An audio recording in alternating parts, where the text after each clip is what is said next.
सत्संग के लिए और ज्ञान के लिए और सत्संग के लिए हम यहां उपस्थित हुए हैं। सत्संग का मतलब होता है सत्य के का संग करना, सत्य को जानना, और सत्य को सद्गुरु की कृपा से जाना जाता है। जब गुरु महाराज की कृपा होती है, आपने देखा कितना शांत वातावरण है। थोड़े से आदमी रेलवे स्टेशन पर रहते हैं तो कितने आदमी भागते रहते हैं, पर यहां शांति का वातावरण है, क्योंकि हमारे मन में शांति है। जब हृदय में शांति होती है तो वातावरण में भी शांति होती है।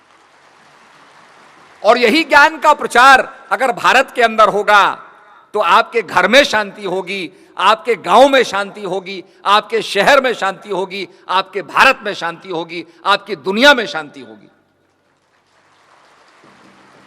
तो हमें अध्यात्म का अलख जगाना है, अध्यात्म को प्रोपगेट करना है, अध्यात्म का प्रचार करना है, ताकि दुनिया में शांति हो सके।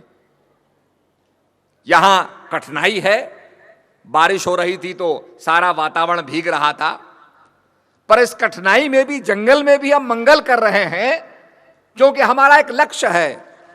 कहा बंदो गुरुपद कंज कृपा सिंधु नर रूप हरि महामोहतम पुंज जासु वचन रवि कर निकर, कि हम गुरु महाराज की वंदना करते हैं, जासु वचन, जिनके वचन रवि की करनी करते हैं। रवि की करनी क्या होती है? प्रकाश को दूर कर देना। आपने देखा कितने कितने बल्ब जल रहे हैं। इस हॉल के अंदर ट्यूबलाइट्स जल रही हैं। इतना बल्ब जलने पर भी रात्रि का अंधकार दूरा नहीं होता, फिर भी अंधकार नजर आ रहा है। रवि की करनी क्या है कि एक सूरज चमकेगा और सारा अंधकार दूर हो जाएगा। हम जब तारों को देखते हैं रात्रि को, तो हमें चंद्रमा भी, पूर्ण चंद्रमा, पूर्णमासी का चंद्रमा चमकता हुआ नजर आता है, तारे हमें चमकते हुए नजर आते हैं। हम सोचते हैं देखिए सब चमक रहे हैं, सब में प्रकाश है, हम देख रहे हैं। हम कहते हैं साहब इनमें प्रकाश है, पर जो ज्ञानी है वो जानता है इनमें प्रकाश नहीं है, प्रकाश तो सूरज में है। सूरज का प्रकाश इनको चमका रहा है, इनमें अपने आप में प्रकाश नहीं है।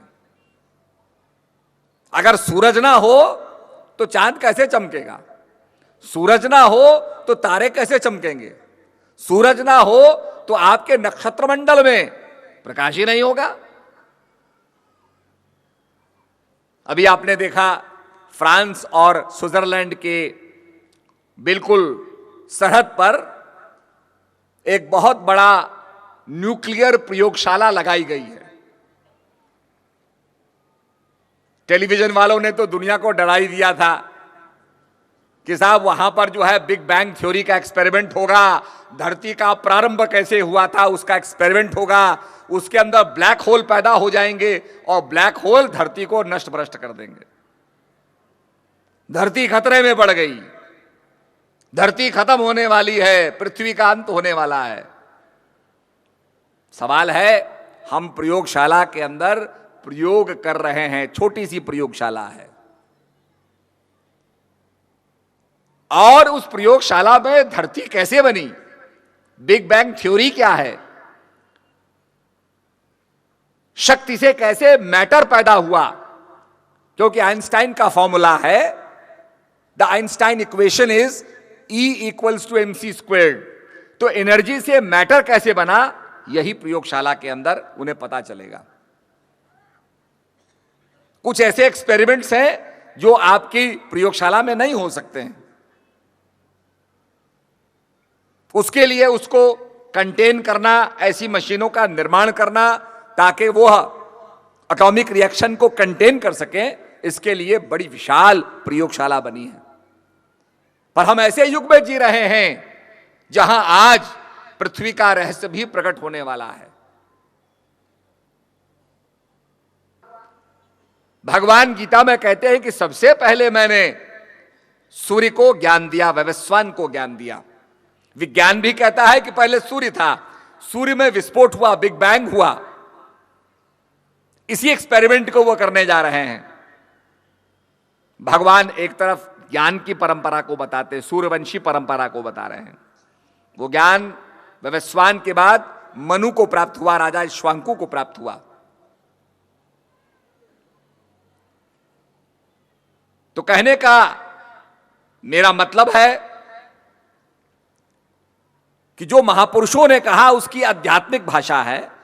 आज जो प्रयोगशाला में जो परिणाम आएंगे वो यही बताएंगे कि विस्फोट के बाद, न्यूक्लियर फिजन के बाद क्या क्या पार्टिकल्स, कैसे कैसे पार्टिकल्स क्या क्या एनर्जी देते हैं, अर्थात मैटर के अंदर से क्या क्या शक्ति पैदा हुई, उसी शक्ति से मैटर पैदा हुआ।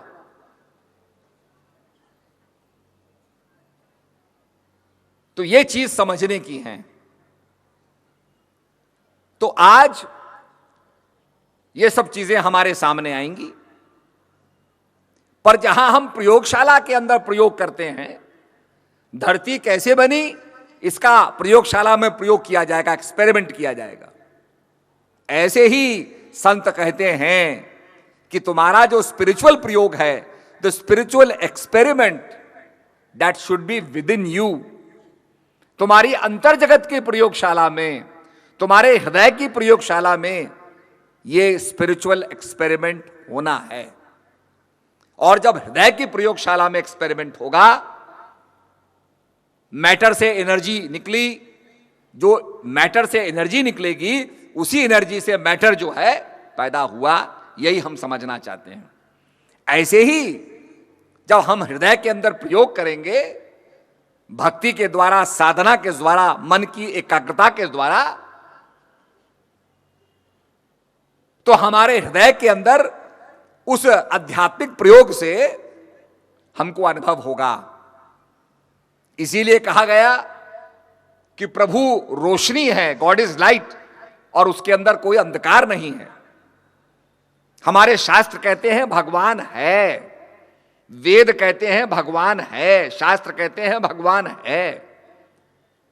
हमारे दरबार के एक बहुत पुराने महात्मा जी थे, सत्यानंद जी। उस जमाने में बड़ा प्रभाव था निर्गुणवादियों का। लोग कहते थे साहब परमात्मा निर्गुण है, निराकार है, उसको जाना नहीं जा सकता, वो निराकार है, उसका कोई आकार नहीं है। जब आकार नहीं है तो जानोगे कैसे? निर्गुण है, वर्चुलेस है, उसका कोई गुण ही नहीं है तो जानोगे कैसे? तो महात्मा जी बड़ी अच्छी बात कहते थे कि भाई परमात्मा निर्गुण है, निराकार है, तुम जान नहीं सकते, तो वेदों ने कैसे जाना परमात्मा है? ऋषियों ने कैसे जाना परमात्मा है? जब जाना ही नहीं जा सकता तो कैसे कह दिया भाई शास्त्रों ने? तो बड़े बड़े शास्त्री लोग, तर्क करने वाले मानते थे कि नहीं जी, ये तो कोई ना कोई तो तरीका उनके पास होगा, और वही तरीका ज्ञान है जो गुरु महाराज रवि की करनी करते हैं। जासु वचन रवि कर निकर, जिनके वचन रवि की करनी करते हैं। And what is the function of the light of the sun? Ravi की करनी क्या है? प्रकाश करना, अंधकार को दूर कर देना। अंधकार के दूर होने के बाद क्या होता है? जागरण होता है। रात्रि को हम सो जाते हैं और सवेरे हम जाग जाते हैं, फ्रेश हो जाते हैं, तरोताजा हो जाते। कितने भी थके होंगे, रात्रि को नींद हो जाती है, सवेरे जब जाग जाते हैं तो हम खड़े हो जाते हैं, ताकत आ जाती है। और दूसरी क्या है? आपने देखा होगा, हम हवा लेते हैं, ऑक्सीजन लेते हैं, ऑक्सीजन लेने के बाद कार्बन से कंबाइन होने के बाद कार्बन डाइऑक्साइड को, दूषित हवा को बाहर फेंकते हैं। तो हम स्वच्छ हवा लेते हैं, दूषित हवा को बाहर फेंकते हैं। यही होता रहेगा तो दूषित हवा बढ़ जाएगी। दूषित हवा कैसे स्वच्छ हवा में परिवर्तित होती है?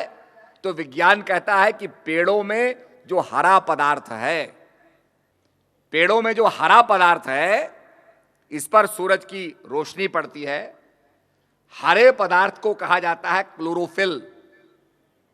क्लोरोफिल पर जब सूरज की रोशनी पड़ती है तो वह कार्बन डाइऑक्साइड को ऑक्सीजन में परिवर्तित कर देता है, दूषित हवा को स्वच्छ हवा में परिवर्तित कर देता है, और वो हमारे लिए जीवनदायिनी हो जाती है।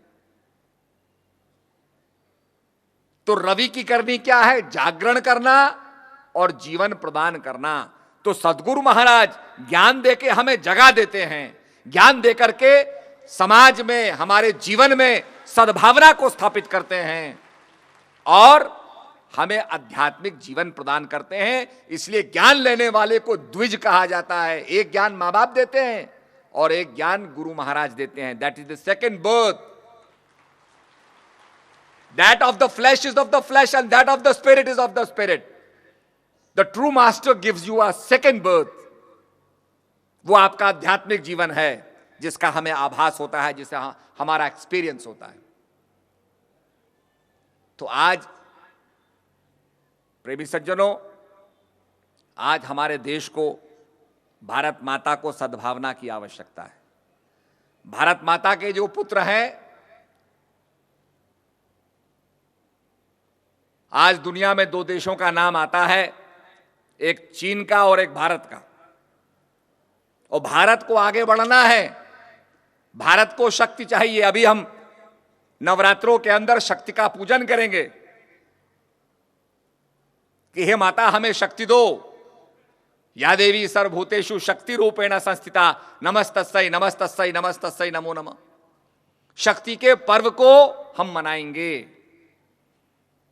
हम दशहरे के वक्त भगवान राम ने अपनी शक्ति से रावण को समाप्त किया, सत्य की असत्य पर विजय प्राप्त हुई, उसका पर्व मनाएंगे दशहरा। कि रावण जो बुराई का प्रतीक था वो समाप्त हो गया। भगवती परांबा ने प्रकट होकर के शक्ति का जागरण किया। शक्ति के जागरण का मतलब शक्ति प्राप्त करना। अभी अभी आपने देखा हमारे देश ने एक अमेरिका से संधि की है, न्यूक्लियर ट्रीटी, जिससे कि हमारे देश के अंदर हम न्यूक्लियर एनर्जी से बिजली बनाएंगे, शक्ति प्राप्त करेंगे। जितने भी हमारे अग्रगण्य देश हैं, विकसित देश हैं, सब न्यूक्लियर टेक्नोलॉजी को लेकर के बिजली बना रहे हैं। हमारे देश ने भी उसमें पैर रखा है। अगर भारत को महान बनाना है, भारत को शक्तिशाली बनाना है, भारत को अग्रण पंक्ति में लाना है, तो आपको न्यूक्लियर क्लब ज्वाइन करना पड़ेगा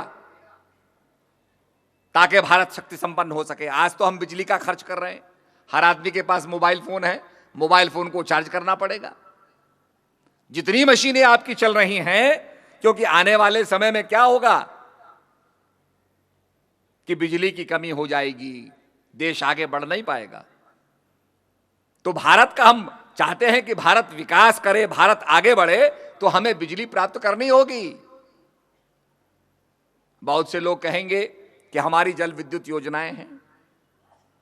जल विद्युत योजनाएं बहुत अच्छा है कि उससे बिजली बनती है, प्रदूषण रहित वो जो है तरीका है।